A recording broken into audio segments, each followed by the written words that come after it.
A Lost Button from Frog and Toad Are Friends by Arnold Lobel. Toad and Frog went for a long walk. They walked across a large meadow.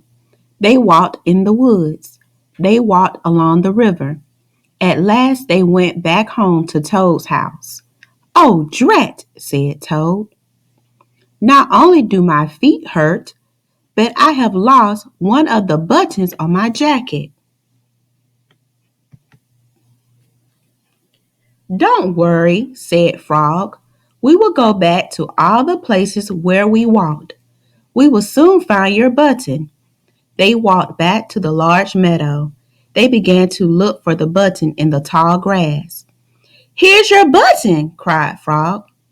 "That is not my button," said Toad. "That button is black. My button was white." Toad put the black button in his pocket. A sparrow flew down.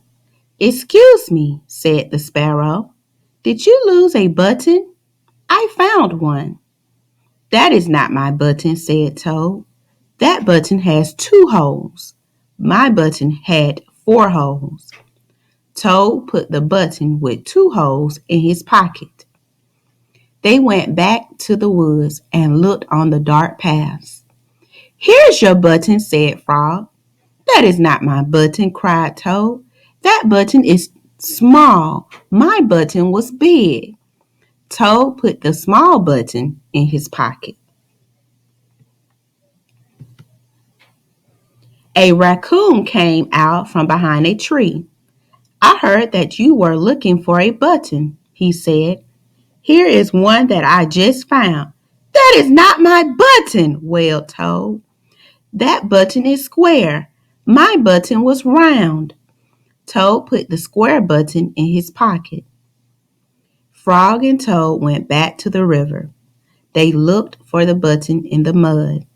"Here's your button," said Frog. "That is not my button," shouted Toad. "That button is thin. My button was thick." Toad put the thin button in his pocket. He was very angry. He jumped up and down and screamed, "The whole world is covered with buttons, and not one of them is mine." Toad ran home and slammed the door. There on the floor, he saw his white, 4-holed, big, round, thick button. "Oh," said Toad, "it was here all the time. What a lot of trouble I have made for Frog." Toad took all the buttons out of his pocket. He took his sewing box down from the shelf. Toad sewed the buttons all over his jacket. The next day, Toad gave his jacket to Frog. Frog thought it was beautiful. He put it on and jumped for joy. None of the buttons fell off. Toad had sewn them on very well.